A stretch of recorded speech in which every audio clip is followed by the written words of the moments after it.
Hola, ¿qué tal? ¿Cómo les va? Soy Andrés Oppenheimer. Gracias por estar con nosotros. Hace pocos días, el director para América Latina del Fondo Monetario Internacional, Alejandro Werner, fue noticia en todo el mundo al pronosticar que la inflación en Venezuela va a llegar a 1.000.000% este año.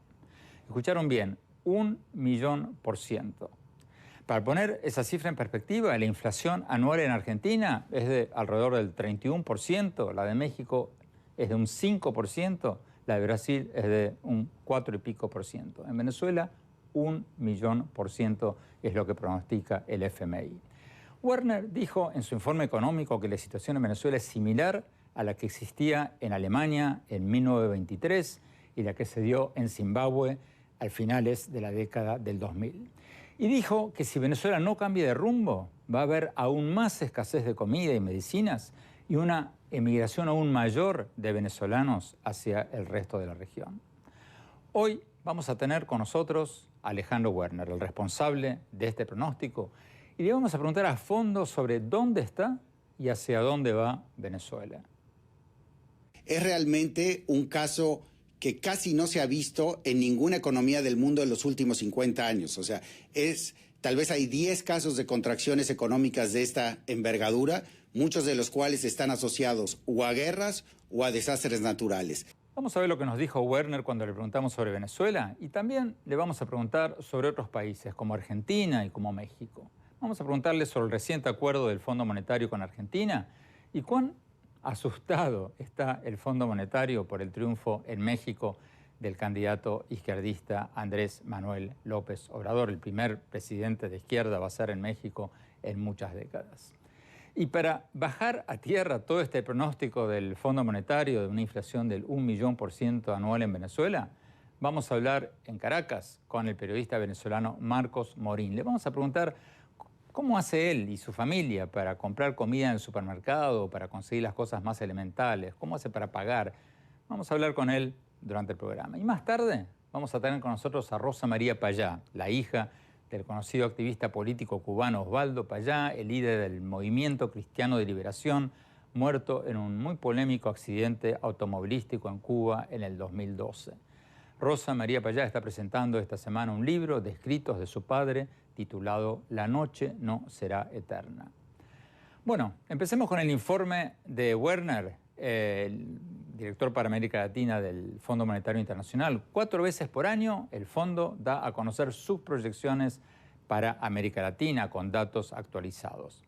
Esta vez el informe fue una noticia mundial, precisamente por este pronóstico de una inflación anual del 1.000.000% en Venezuela. Veamos lo que nos dijo Werner sobre Venezuela.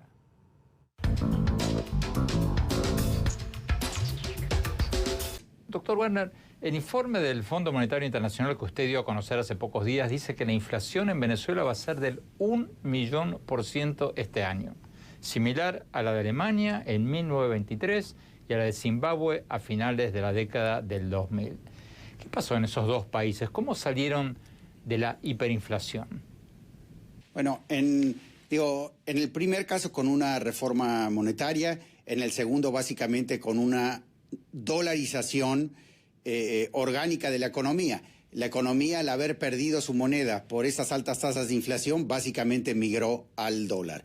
En el caso de Venezuela, como tú lo mencionas, ya la inflación mensual hoy por hoy es de 120% mensual. Con que la inflación siga subiendo mensualmente, digamos de 120 a 130 a 140, calculamos que eso en el año nos va a dar un nivel de inflación de 1.000.000%, que básicamente implica que los precios más que se duplican cada mes, lo cual hace obviamente una economía tremendamente disfuncional. Y yo nada más le agregaría para tu auditorio, también estamos anticipando que la economía venezolana se va a contraer 18% este año, y esto encima de contracciones en los años anteriores, lo que va a llevar a que en los últimos 4 o 5 años la economía venezolana se haya reducido a la mitad. Pero, ¿cómo es una inflación de 1.000.000% anual? Porque es difícil de imaginarlo. La inflación en Argentina es del 32, 33%, 31%. En México del 5%, 1.000.000% anual. ¿Es sostenible eso? ¿Puede sostenerse el gobierno del presidente Maduro con una hiperinflación del 1.000.000% por año? No, yo creo, como tú lo dices, no es sostenible, y un poco los números que estoy dando para complementar al número de inflación te lo ilustran. Esta es una economía que en 4 o 5 años se contrajo 50%, se contrajo a la mitad. El nivel de vida promedio de la economía, el nivel de ingreso promedio es de la mitad de lo que era hace 4 años, y es por esto que tenemos datos de algunas organizaciones que, por ejemplo, nos dicen que el peso promedio de las personas en Venezuela se ha reducido 7 kilos en el último año, que obviamente el nivel de enfermedades contagiosas ha aumentado de manera muy importante. Hemos visto cómo han regresado enfermedades que ya estaban erradicadas, mostrándonos que es un país donde la gente está perdiendo peso, por lo tanto no come lo suficiente, no ingiere las suficientes calorías para mantener la salud normal de la población. Los hospitales no pueden atender a su población en enfermedades que, digamos, en economías modernas se han erradicado en los últimos 40 años. Y esto básicamente a lo que lleva es que estamos viendo también un proceso de emigración de Venezuela hacia el resto del mundo, principalmente a las economías vecinas. Tu auditorio ha visto las imágenes en Colombia, en Brasil, pero esto obviamente ya se está extendiendo a casi todos los países de América Latina, obviamente también Estados Unidos. Claramente tenemos una economía totalmente disfuncional, donde nadie está produciendo, y por otro lado tenemos claramente una crisis humanitaria que aquellos que pueden están dejando el país para tratar de buscar fortuna en otros lugares del mundo. Pero en Zimbabue, el dictador de Zimbabue, Robert Mugabe, dolarizó la economía para detener la hiperinflación y bueno, siguió en el poder, hizo eso en el 2008 y siguió durante casi 10 años. Exactamente. Esa pregunta me la haces repetidamente y claramente no tenemos una buena respuesta. Desde el punto de vista económico, claramente son condiciones, sobre todo cuando uno ve, por ejemplo, la contracción de la actividad económica acumulada en los últimos 4 o 5 años, es realmente un caso que casi no se ha visto en ninguna economía del mundo en los últimos 50 años. O sea, tal vez hay 10 casos de contracciones económicas de esta envergadura, muchos de los cuales están asociados o a guerras o a desastres naturales. En situaciones donde no hay guerra y donde no hay desastres naturales, no se ve este tipo de circunstancia, y claramente uno anticiparía que tiene que haber un cambio que lleve a que se adopten políticas para tratar de corregir esta crisis humanitaria. La creación de una criptomoneda anunciada por el gobierno de Venezuela, el Petro, ¿sirvió de algo o fue un chiste? Claramente no. Y como alguna vez también lo comentábamos contigo, si para resolver un problema económico tan profundo el inventar una criptomoneda fuese la solución, estos problemas no existirían. Claramente fue lo que tal vez algunos pensaron que iba a ser un parche, que iba a ayudar a la situación por algunos meses, pero como está visto, pues no alcanzó ni para eso, y básicamente fue una idea fallida, pero que claramente estaba destinada a ser fallida desde el inicio, porque esta economía tiene problemas fundamentales. La producción de petróleo en Venezuela ha caído más de la mitad en los últimos años, obviamente una economía altamente dependiente del petróleo. ¿Qué dice usted de las especulaciones de que todo esto podría ser adrede? Que el gobierno de Venezuela está de alguna manera feliz de que se vayan la clase profesional, la clase estudiantil, la clase media, para sacarse encima opositores, y que bueno, por lo tanto, esto hasta podría convenirles. ¿Qué piensa usted de esa especulación? Yo creo que entramos, digamos, a un terreno especulativo en el cual obviamente la institución donde yo trabajo no es la adecuada para contestar esa pregunta, pero claramente estamos, yo creo, ante una situación en donde un mal manejo económico, una mala estructura de políticas públicas junto con la caída del petróleo han llevado a un descontrol en el cual obviamente es muy difícil pensar que en estas condiciones se puede ver una reversión de esta crisis en el corto plazo. ¿Qué opciones tiene Maduro, el presidente Maduro?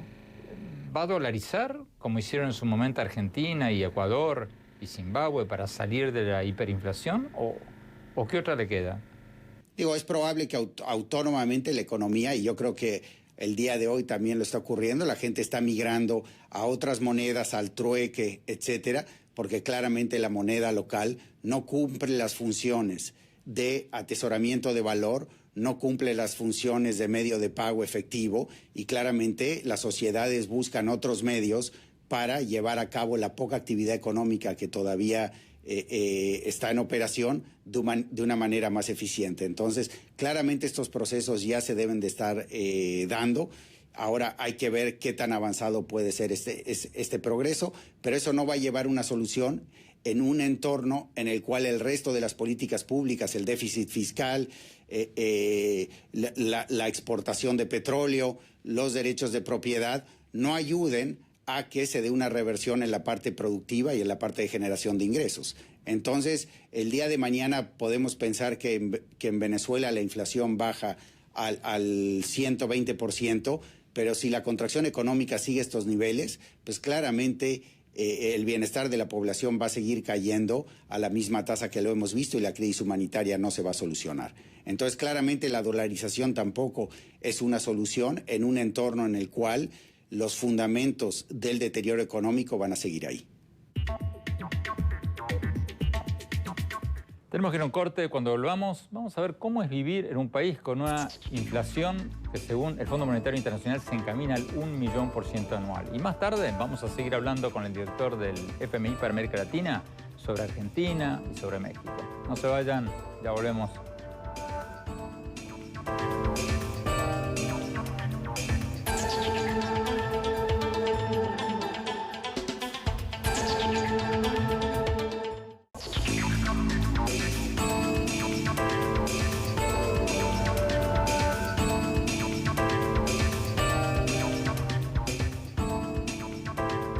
Gracias por seguir con nosotros. En el bloque anterior, el director para América Latina del Fondo Monetario Internacional, Alejandro Werner, nos hablaba de su pronóstico de que la inflación en Venezuela va a llegar al 1.000.000% este año. Antes de seguir viendo la entrevista con Werner, queremos tener una idea de cómo es vivir con una inflación encaminada al 1.000.000% anual. Vamos a Caracas, Venezuela. Vamos a hablar con el periodista venezolano Marcos Morín, que está allí. Marcos, gusto en saludarte. Marcos, cuéntanos un poco cómo es tu vida diaria. ¿Cómo haces para comprar las cosas en el supermercado? ¿Cuánto cuesta un litro de leche, un tarro de café molido, una lata de atún? ¿Cuánto cuesta eso en la Venezuela con esta inflación? Saludos, Andrés. Es bastante difícil comprar los alimentos en Venezuela. De hecho, después de esta entrevista tengo que hacer una cola para comprar pan, para comprar cualquier insumo de alimentos. Ahorita una lata de atún, por ponerte un ejemplo, está en el orden de los 7 millones de bolívares. Partiendo de que el salario mínimo en Venezuela son 5 millones, a un trabajador le costaría más de un mes de sueldo mínimo tratar de comprar una lata de atún. Al igual que lo que es el caso de la leche de Andrés, que subió de 1,5 millones de bolívares a 4 millones de bolívares en menos de 15 días. Y bueno, ni hablar, por supuesto, de lo que significa lo que se acumula con respecto al tema de otros insumos alimenticios que por hiperinflación evidentemente suben todos los días. Hoy puedo tener un precio y mañana, Andrés, si bajo a la calle, al lugar donde compro, voy a tener un precio totalmente distinto. Por ejemplo, esta cantidad de billetes que yo tengo en mis manos corresponden a 20.000 bolívares, que sería lo que equivaldría a un pasaje mínimo. Un venezolano tendría que salir con esta faja de dinero para poder montarse en un autobús y poder llegar a su destino. A ver, Marcos, a ver si entendí. Tú me dices que ese fajo de billetes que tú tenías en la mano, ¿se lo das al conductor del bus para un pasaje Sí. en bus? Esto corresponde a 20.000 bolívares, Andrés, que es un billete de 100 bolívares, los primeros billetes que se hicieron en la reconversión del año 2008, y este tendría que ser la cantidad de dinero que yo tendría que darle a una persona del transporte público para poderme movilizar. Esto, por supuesto, teniendo en cuenta de que tenemos una grave situación con respecto al transporte, que hace que también los venezolanos tengan que tratar de ubicar alguno que esté disponible, porque ya también colapsó el transporte en Venezuela, y eso se suma a los niveles de hiperinflación que tenemos en el país. Tú me decías recién de que después de esta entrevista tienes que ir a hacer cola en un supermercado. ¿Hay ¿Qué hay y qué no hay en los supermercados hoy en Venezuela? Mira, hay algunos productos que quizás en algún momento llegan, como la leche, como el mismo café, y desaparecen porque en algunas personas, lo que se llama aquí bachaqueros, son aquellas personas que compran en muchas cantidades estos productos y los revenden en las calles. Yo puedo bajar ahorita al supermercado que tengo cerca de mi casa y voy a encontrar de repente un anaquel lleno nada más de un solo producto y de una sola marca. Y ese producto puede ser inclusive importado. Hay que recordar que en Venezuela estamos consumiendo muchas cosas que vienen del exterior, ya que no tenemos producción nacional. Y de hecho, después de esta entrevista, yo tendré que hacer una cola aproximadamente de 1 hora y media, 2 horas, para poder acceder no solamente a la panadería, sino también al supermercado para poder comprar los productos, porque aparte me los venden regulados, Andrés. Solamente puedo adquirir 2 o 3 productos dependiendo del rubro que vaya a comprar. A ver si entendí bien. Tú tienes que hacer una cola para comprar pan en un lado y otra cola de 1 hora y media, 2 horas para comprar un tarro de leche. ¿Entendí bien?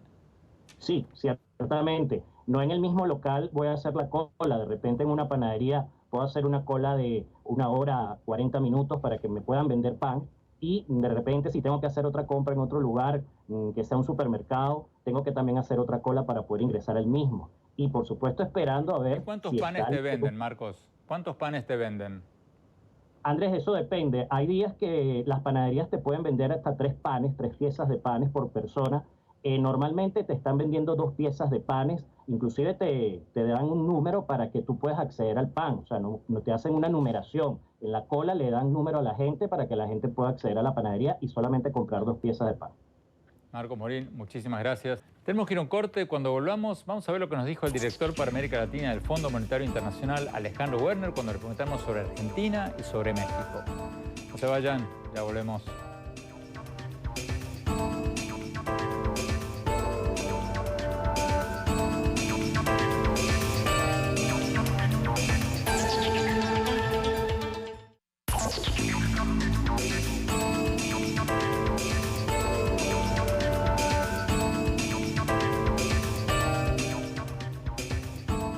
Gracias por seguir con nosotros. Al principio del programa decíamos que el director para América Latina del Fondo Monetario Internacional, Alejandro Werner, generó titulares en todo el mundo con su reporte en el que pronostica una inflación del 1.000.000% anual en Venezuela este año. Pero ese titular opacó otras cosas que decía su informe, cosas que decía sobre Argentina, sobre México y otros países. Sigamos viendo la entrevista que le hicimos pocas horas después de publicado su informe.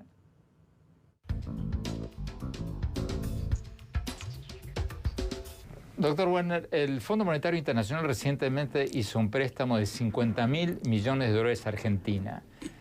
¿Cuál es el problema de fondo de Argentina? ¿Por qué la Argentina cada tantos años está en crisis y tiene que ser rescatada del abismo? ¿Por qué estamos hablando del mismo tema cada tantos años? Obviamente una economía como la que heredó el presidente Macri, donde había un déficit fiscal muy importante que básicamente era financiado con emisión de billetes y monedas, llevaba a una inflación muy importante que en el año 2015, 2014 no se medía. Entonces, empecemos por la herencia que se tuvo en ese país, una economía que no invertía, una economía que había gastado sus reservas internacionales, tenía un déficit público grande y que lo financiaba con creación de moneda, lo que llevaba a inflación. El gobierno actual lo que trata de hacer desde el principio es básicamente balancear las cuentas públicas de manera gradual para minimizar el impacto de la economía, abrir la economía al resto del mundo, solucionar su problema con los acreedores internacionales que venía del default del año 2001-2002, y en ese proceso la opción fue hacerlo de manera gradual. En un entorno internacional en el cual las condiciones financieras internacionales eran laxas, hubo una cantidad de financiamiento importante para que Argentina vaya llevando a cabo este ajuste de manera gradual. A principio de este año, con la subida de tasas de interés en Estados Unidos y otras cuestiones, la apreciación del dólar, etcétera, que endurecen las condiciones financieras internacionales, el gobierno argentino se enfrenta con un mercado que no está tan dispuesto a seguir financiando este proceso. Entonces, ¿qué es lo que hace? Básicamente diseña un nuevo proceso de convergencia a los equilibrios fiscales y externos, en los cuales adelanta el cumplimiento de estas metas y al mismo tiempo busca el financiamiento del Fondo Monetario Internacional para que, a través de un proceso de corrección fiscal y externa más rápido y el financiamiento del Fondo Monetario Internacional, requiera en menor medida el financiamiento internacional. Esa es un poco la lógica de lo que hizo el gobierno del presidente Macri. Ese nuevo plan fue, digamos, evaluado por nuestro Consejo en el Fondo Monetario Internacional y nuestro Consejo decidió, digamos, apoyar este nuevo programa argentino macroeconómico con un monto de $50.000 millones, de los cuales 15.000 ya fueron desembolsados a la República Argentina. Como usted sabe, doctor Werner, el Fondo Monetario tiene muchos críticos en la Argentina que culpan al fondo de haber exigido ajustes que según ellos habrían acelerado la crisis del 2001. Dicen que el Fondo Monetario pide ajustes, como por ejemplo despidos de empleados estatales para reducir el gasto público, pero que bueno, que eso hace reducir la demanda y eso hace contraer la economía. ¿Qué diferencia hay entre el nuevo acuerdo del Fondo Monetario con Argentina y el de la crisis del 2001? Mira, primero, el acuerdo actual fue mayormente diseñado por el gobierno argentino cuando enfrenta estas nuevas circunstancias de las que estamos hablando. En segundo lugar, también cuenta con estabilizadores automáticos importantes para que, en caso que el efecto sobre las principales variables sociales sea más alto del esperado, el gobierno argentino pueda ampliar sus programas sociales para tratar de contener estos efectos, y claramente el programa también cuenta con un piso rígido en el cual se establece que el gasto social no puede disminuir de lo que se venía ejerciendo antes de la implementación de este programa. En segundo lugar, el programa no se mete, digamos, en otros temas de elección de la sociedad argentina con respecto a la estructura de economía que la sociedad quiere tener.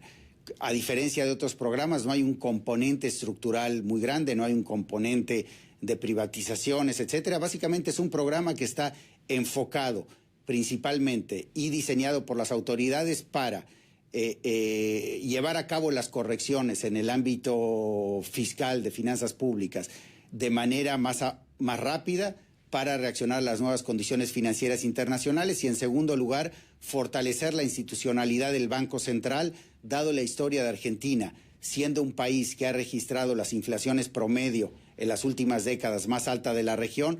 Para atender este problema, básicamente reforzar la independencia del Banco Central y reforzar las herramientas con las cuales pueda retomar el combate a la inflación y hacer que la inflación regrese a tasas, digamos, más razonables en los próximos años. Ese es el centro del programa y básicamente en ese sentido es diferente de programas anteriores en defender, digamos, el gasto social, tener ajustadores para poder incrementar el gasto social en caso de que las proyecciones no sean adecuadas y básicamente limitarse al centro de la problemática que está enfrentando la Argentina, que era su gran dependencia del financiamiento internacional y la elevada inflación. Esos son los dos temas que guían el diseño de este nuevo programa, que es el programa de la administración del gobierno argentino, y que con ese nuevo programa se negoció un apoyo financiero por parte del Fondo Monetario. Entonces, ¿el fondo de antes era malo y el fondo de ahora es bueno? No, yo te diría que no, Andrés. Yo creo que, y tampoco, digamos, tal vez necesitaríamos otro debate con historiadores para analizar lo que pasó en la Argentina en el pasado. Es muy difícil a veces en el debate más coloquial distinguir el rol del Fondo Monetario, porque nosotros participamos básicamente cuando las economías entran en problemas. Entonces, claramente estamos asociados con situaciones complicadas porque es el momento en el cual nos llaman a intervenir, básicamente a prestar cuando nadie más está prestando. Y estas son situaciones difíciles de manejar para los países. Pero yo creo y estoy convencido que cuando uno ve un número importante de los programas económicos en los que hemos participado en los últimos 30 años, los países terminan retomando el acceso a los mercados financieros internacionales. ¿Está cumpliendo Argentina, el gobierno del presidente Macri, cabalmente con los objetivos que se pusieron en el memorándum con el Fondo Monetario? o está cumpliendo a medias? Mira, yo te diría, estuvimos el fin de semana en Buenos Aires por la reunión del G20. Obviamente solo ha pasado un mes desde la aprobación del programa, pero hasta la fecha, digamos, todo lo que hemos visto, las consultas que hemos hecho, hasta ahora la autoridad ha venido cumpliendo con los lineamientos del programa, con los lineamientos de su programa, y obviamente ya en agosto irá una misión a Buenos Aires para hacer la revisión formal de los primeros, digamos, el primer corte del programa con los datos a fin de junio. Le reportaremos al Consejo del Fondo y luego publicaremos los resultados, pero hasta la fecha lo que hemos visto indica que se han venido cumpliendo con los compromisos establecidos en el programa a plena cabalidad. Doctor Werner, hablemos un poco de México. En su nuevo pronóstico económico para México, ustedes, el Fondo Monetario, redujeron su anterior pronóstico de crecimiento para México a un 2.7% para el año próximo. ¿Hasta qué punto les preocupa el triunfo electoral de un candidato de izquierda en México como López Obrador? Esa revisión, no modificamos el pronóstico para 2018, que sigue siendo 2.3, modificamos el pronóstico para 2019 de 3 a 2.7. Esa revisión básicamente responde a que nuestro escenario central, bajo el cual hicimos los supuestos antes, anticipaba que el Tratado de Libre Comercio de América del Norte se renegociaba para esta fecha. Como el proceso de negociación del Tratado de Libre Comercio ha continuado, estamos suponiendo que la incertidumbre asociada a este proceso va a continuar por un periodo más prolongado y, por lo tanto, revisamos a la baja el crecimiento del año 2019, 30 puntos base. Desde el punto de vista de la preocupación del nuevo gobierno, yo te diría que, por un lado, México tiene un marco institucional relativamente fuerte en la parte macroeconómica y fiscal y en la parte monetaria con la independencia del Banco Central, el esquema de objetivos de inflación y la flotación cambiaria, y un sistema financiero muy sólido. En ese sentido, en la parte macro sentimos, digamos, confianza y seguridad que la institucionalidad en México va a sostenerse. En segundo lugar, en la parte macroeconómica, lo que hemos oído del equipo económico del candidato electo López Obrador y de él mismo es que básicamente van a buscar alcanzar objetivos prudentes en el ámbito macroeconómico, van a buscar seguir reduciendo la razón de deuda PIB, tener un superávit primario y van a respetar la independencia del Banco Central. Entonces yo te diría que en ese sentido, lo que se ha oído hasta la fecha, los contactos que mi equipo ha tenido con el equipo de López Obrador, básicamente va en la línea de reafirmar los grandes objetivos macroeconómicos a los que México nos tiene acostumbrado en las últimas décadas. Pero ustedes dicen textualmente en el informe del Fondo Monetario Internacional, lo voy a leer de la pantalla, dicen textualmente, un compromiso claro con la responsabilidad fiscal y una continua reducción de la deuda pública por parte del nuevo gobierno, o sea, el de López Obrador, serán cruciales para preservar la estabilidad macroeconómica. Eso me suena a mí, por lo menos, como una forma elegante de decir que tienes miedo de que López Obrador comience a gastar dinero a lo loco. ¿O me equivoco? No, para nada. Lo decimos, si también ves el documento, decimos que la incertidumbre política, dado estos procesos electorales en aquellos países en la región que atraviesan elecciones, genera dudas. Entonces, el restablecer estos compromisos claramente es una señal importante para eliminar estas dudas. Lo que yo te diría es, en las últimas semanas los mercados han también reaccionado de esa manera ante algunas de las declaraciones provenientes de los miembros del equipo de López Obrador, básicamente reafirmando la confianza en este marco institucional. Pero claramente, cuando se tiene un cambio importante en la dirección política del país, el seguir reafirmando estos compromisos va a ser muy importante. En caso que, digamos, las elecciones te arrojan un resultado de plena continuidad, estas dudas son menores. En caso de que el proceso electoral te arroja un proceso de cambio importante como el que el licenciado López Obrador quiere impulsar, claramente persisten dudas en los mercados financieros que su equipo y él mismo van a tener que atender, Lo que yo te digo es lo que hemos oído hasta la fecha y el marco institucional de México nos hace pensar que esto va a continuar. Eso no quiere decir que no tengan que seguir reafirmando ante la sociedad, ante los inversionistas, tanto locales como internacionales, ese compromiso que se va a plasmar en el primer presupuesto que envíen, y obviamente este proceso, esperamos, ayude a calmar cualquier duda residual que exista al respecto. Nos están pidiendo un corte. Cuando volvamos vamos a hablar con la activista política cubana Rosa María Payá. Le vamos a preguntar sobre el libro que está presentando y sobre la nueva constitución del régimen cubano que eliminaría de su texto la palabra comunismo. Ya volvemos.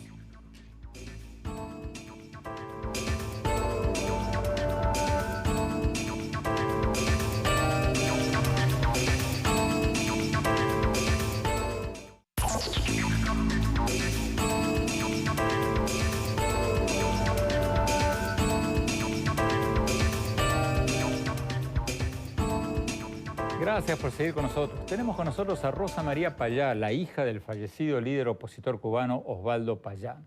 Rosa María está presentando esta semana un libro con escritos de su padre que murió en un polémico accidente, muy recordado accidente automovilístico en el 2012. Muchos de ustedes recuerdan el caso.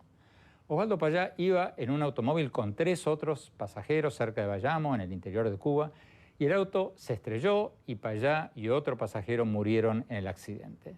Poco después, el gobierno de Cuba dijo que había sido un accidente y presentó a uno de los sobrevivientes en el accidente, el político español Ángel Carromero, diciendo que había sido un accidente y desmintiendo versiones de que el auto había sido embestido desde atrás repetidamente por otro auto con placas del gobierno cubano. Pero Carromero después cambió su testimonio cuando salió de Cuba y le dijo al Washington Post que en Cuba lo habían intimidado y drogado para que declarara que había sido un accidente, pero que efectivamente el auto había sido embestido de atrás.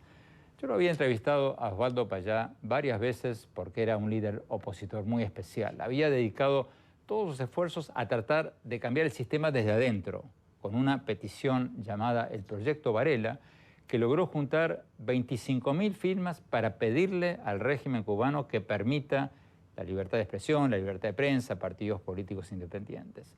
Y entre muchos otros premios había ganado el premio Sájarov del Parlamento Europeo. Rosa María, gracias por estar con nosotros. Rosa María, ¿cuál es la vigencia de este libro póstumo de tu padre? ¿Qué dice hoy que podría contribuir a entender o actuar en Cuba?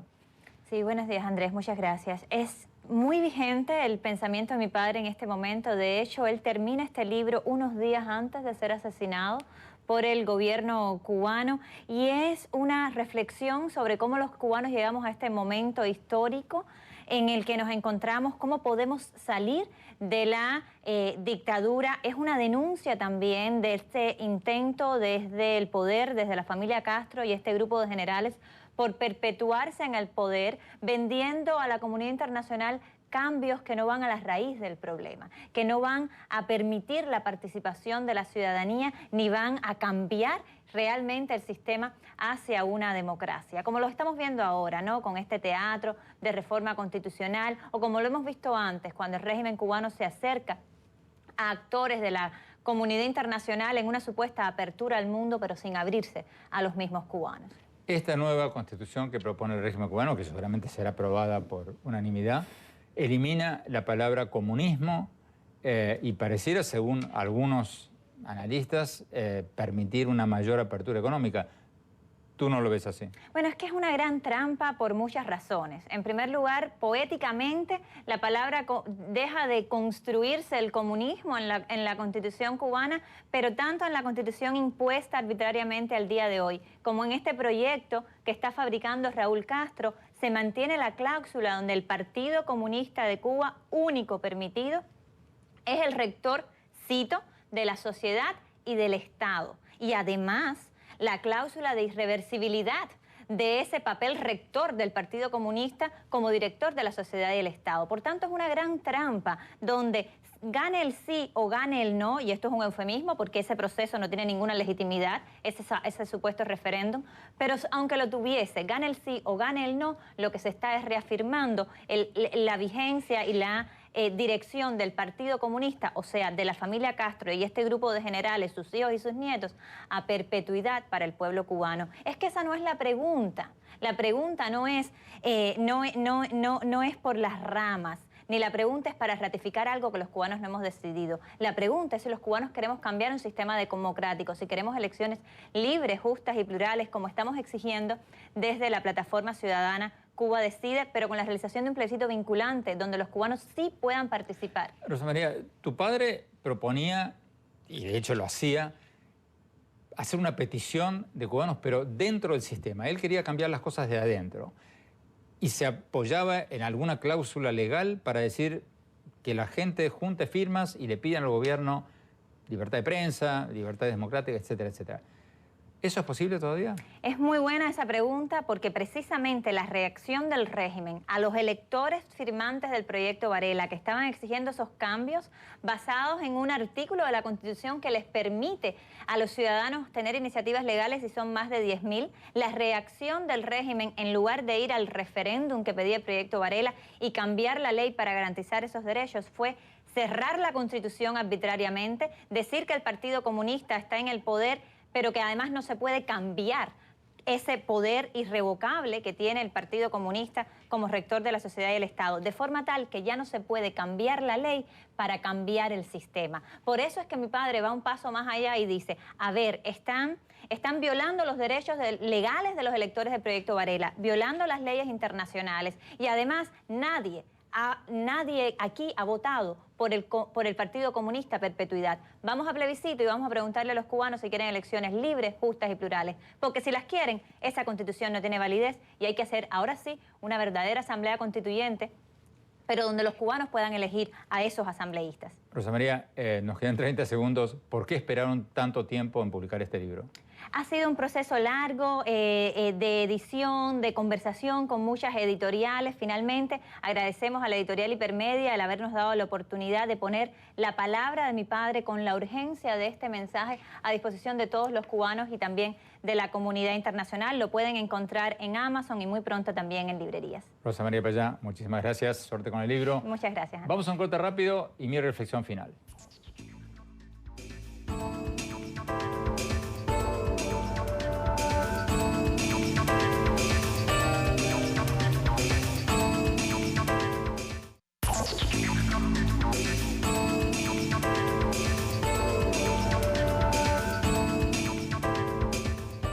Gracias por habernos acompañado. Mis reflexiones sobre el tema con el que abrimos el programa de hoy, el reportaje que le hicimos al director para América Latina del Fondo Monetario Internacional sobre su pronóstico de una inflación del 1.000.000% este año en Venezuela. Escucharon bien, 1.000.000% anual este año. Es interesante lo que dijo Werner, lo que nos dijo en este programa, de que no conoce ningún otro caso en el mundo en los últimos 50 años de un país cuya economía se haya caído como la de Venezuela por motivos que no tengan que ver con una guerra o una catástrofe natural. Y también fue llamativo que dijera que una hiperinflación como esa difícilmente es sostenible en el tiempo. Pero la gran pregunta que me hago y nos hacemos muchos es la que Werner no quiso contestar. Si este desplome de la economía venezolana fue únicamente fruto de una ineptitud monumental del gobierno venezolano, o si en algún punto comenzó una política deliberada de Maduro para provocar la emigración masiva de una clase media opositora o potencialmente opositora, de profesionales, de gente emprendedora, para que se vayan del país y quedarse él con una masa de gente totalmente dependiente de los subsidios alimenticios del gobierno. Porque, según algunos estimados, ya se han ido de Venezuela unas 3 millones de personas desde que se inició el primer gobierno de Hugo Chávez en 1999. Eso es un 10% de la población del país. Claro, el gobierno de Maduro dice que la economía se cayó por una supuesta guerra económica de la oligarquía. Pero ese cuento ya lo creen muy pocos. Entonces, hay que preguntarse si estamos ante un caso de ineptitud gubernamental o un caso de autodestrucción planificada, una especie de vaciamiento humano de Venezuela con fines políticos. Una versión express de lo que pasó en Cuba a lo largo de varias décadas, en que se fue del país gran parte de la clase media y el gobierno de partido único de Cuba pudo quedarse en el poder sin grandes problemas hasta el día de hoy. ¿Qué va a pasar en Venezuela? ¿Va a pasar lo mismo que en Cuba? Es difícil saberlo. Venezuela no es una isla y es dudoso de que China y Rusia vayan a seguir poniendo dinero en un barril sin fondo, como lo hacía la ex Unión Soviética con Cuba en su momento. Puede que Venezuela dolarice su economía, como lo hicieron Argentina y Ecuador y Zimbabue en su momento, o puede que haya cambios políticos, o puede que el mismo gobierno haga un giro de 180 grados y se quede en el poder. Puede pasar cualquier cosa. Pero lo más difícil de pensar es que con una inflación del 1.000.000% anual no pase nada. Bueno, gracias por habernos acompañado. No se olviden de seguirnos en nuestro blog, andresopenheimer.com. Si se registran ahí, les vamos a mandar por email todas mis columnas del Miami Herald y nuestros más recientes programas de televisión. Les recuerdo, la dirección es andresopenheimer.com. Y síganos también en mi Twitter, @OpenheimerA, y en nuestra página de Facebook. Gracias. Hasta la semana próxima.